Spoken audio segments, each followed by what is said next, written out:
Béliard. Le monde du football français en ébullition. Bonjour Nathalie Bois de la Tour.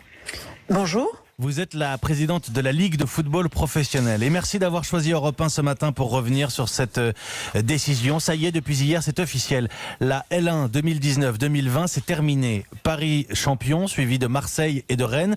Un classement déterminé par un quotient, un calcul à travers lequel on revient sur le nombre de points acquis par match en moyenne. Je parle lentement pour être clair. Avant toute chose, le contexte est compliqué évidemment. Cette solution, c'était la plus juste ? Vous savez, c'est dans des périodes comme celle que nous avons vécues, c'est toujours difficile de prendre des solutions. On sait qu'il y a des gagnants, des perdants, donc que les décisions sont difficiles à prendre et ne vont pas faire le consensus. C'est la beauté et la cruauté du football. Donc je ne sais pas si c'est la meilleure solution. En tout cas, ça nous a semblé être la moins mauvaise. Et il fallait décider. C'était vraiment important de mettre fin à cet épisode de manque de visibilité. Et il fallait prendre une décision. Si cette situation a été difficile, au moins elle a le mérite de poser un cadre. Bon, voilà, il fallait prendre une décision, on l'entend, qui fait des heureux et des mécontents. Alors il y a ceux qui sont promus en Ligue 1, par exemple, Lens et Lorient, ceux qui descendent, Amiens et Toulouse, Lyon. Vous savez que je vais vous parler de Lyon, qui pourrait se trouver exclu de toute coupe européenne, une première depuis 1997. Nous n'en resterons pas là, dit le président lyonnais Jean-Michel Aulas, qui envisage, je cite, de multiples procédures et qui demande des compensations financières.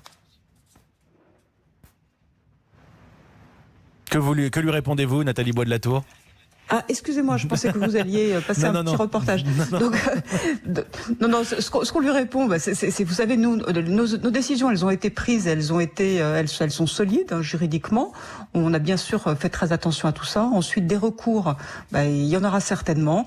Que voulez-vous que je vous dise ? Qu'il fasse des recours et puis... Jean-Michel Aulas dit par exemple que Nice, qui termine 5e, a plus joué que nous à domicile et n'a affronté qu'une fois le PSG alors que Lyon 2. C'est forcément injuste comme décision ? Mais toutes les décisions, quelles qu'elles soient, lorsqu'on doit les prendre, sont compliquées à prendre. Elles sont compliquées parce que vous avez une compétition avec 40 clubs qui jouent normalement 38 journées. Et on s'est retrouvé face à une situation totalement exceptionnelle qui n'avait jamais été imaginée par qui que ce soit en France, bien entendu, mais également dans l'ensemble des pays européens. Donc à partir de là, effectivement, il y a un vide juridique et il faut trouver des solutions par rapport à ce vide qui existe dans nos statuts pour pouvoir trouver la moins mauvaise solution. Alors, est-ce que vous appelez, Nathalie Bois de la Tour, est-ce que vous appelez les autres championnats européens à vous suivre ? Parce qu'aujourd'hui, la Ligue 1 est le premier des 5 grands championnats européens à mettre un terme à son championnat, à ne pas organiser de reprise. Vous appelez les autres à vous suivre ? Je les appelle pas à nous suivre, puisque de toute façon chaque cas est particulier dans chaque pays, donc tout dépend de la crise sanitaire. C'est la crise sanitaire qui donne le là en ces temps difficiles, et je ne peux pas me mettre à la place de mes homologues européens, puisque je ne sais pas exactement comment ça se passe dans leur pays. Il y a la question des coupes aussi, Coupe de France et Coupe de la Ligue. Vous voulez que les finales de ces coupes se jouent au mois d'août, quitte à les jouer à huis clos ? Alors là, vous voyez, on reste très humble, puisque là aussi, au mois d'août, je ne sais pas quelle sera la situation. Dans le schéma qu'on espère, effectivement, on aimerait pouvoir reprendre le terrain des stades, le chemin des stades avec ces coupes, donc début août. Mais il faut beaucoup d'humilité et laisser voir comment la crise va évoluer. La question des droits télé aussi, Nathalie Bois de la Tour. Canal+, qui ne diffuse plus de matchs et qui ne paye donc plus les droits. Ça n'aide pas les clubs qui perdent des centaines de millions d'euros. Ça joue dans leur inquiétude, évidemment. La saison est terminée. Canal+ ne paiera pas ? Canal+ ne paiera pas. Pourquoi ? Ils ont résilié leur contrat, puisqu'il y a un cas de force majeure. Et dans nos contrats, effectivement, au cas de force majeure, chaque partie est libérée de ses obligations. Concrètement, aujourd'hui, quel est le manque à gagner pour la Ligue et les clubs de football ? Alors nous sommes en train de l'évaluer avec précision, mais il est certes très important. Donc de toute façon, notre priorité aujourd'hui, elle est effectivement économique. Il faut qu'on trouve des solutions en tant que dirigeants responsables pour pouvoir aider nos clubs dans cette période économique compliquée, donc notamment en matière de trésorerie.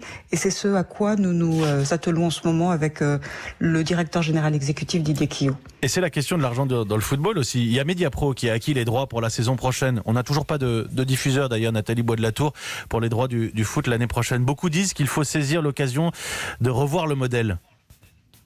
Écoutez, nous avons tout à fait confiance aujourd'hui dans notre modèle, confiance dans les diffuseurs qui seront présents la saison prochaine. À savoir, je vous rappelle, on a Mediapro, on a Canal+, qui sera là également. beIN et Free, et tous nos efforts sont concentrés sur la saison prochaine pour faire en sorte qu'elle se passe le mieux possible après cette terrible saison que nous venons de passer. C'est polémique sur les matchs joués ou non, le championnat arrêté ou non, les présidents de clubs qui vous attaquent nommément et qui s'échangent entre eux des noms d'oiseaux. Il y a cette défiance entre les présidents et la Ligue. On ajoute une crise à la crise. Vous avez dit regretter la cacophonie ambiante, mais vous êtes, vous, directement visé, la Ligue, par certains présidents. Comment qualifier ce matin l'image renvoyée par le football français ? Alors, on peut dire que, si on veut être positif, on peut dire que c'est formidable parce que, pour vous les médias notamment, parce que le spectacle continue malgré l'absence de joueurs sur le terrain. Mais plus sérieusement, c'est un milieu de compétition, un milieu avec des hommes à très forte personnalité. Donc, confiner les esprits s'échauffe. Il faut aussi voir la pression qui est sur leurs épaules. Donc moi, je les excuse en partie, même si effectivement on se serait passé de toute cette cacophonie tout à fait regrettable.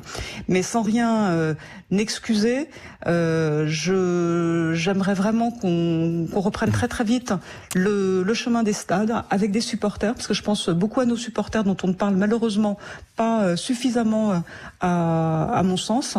Et aussi, j'aimerais plus de discrétion et d'humilité dans cette période qui est difficile pour tous les Français. Et c'est du foot, certes, c'est important, c'est notre système, mais la santé doit toujours rester prioritaire, il ne faut pas l'oublier. Avec les excuses que vous adressez, j'entends aussi Nathalie Bois de la Tour. Merci beaucoup. La présidente de la Ligue de football professionnel en exclusivité ce matin sur Europe 1 et une volonté d'apaisement. On l'entend très clairement dans la voix de Nathalie Bois de la Tour aujourd'hui, 7h44.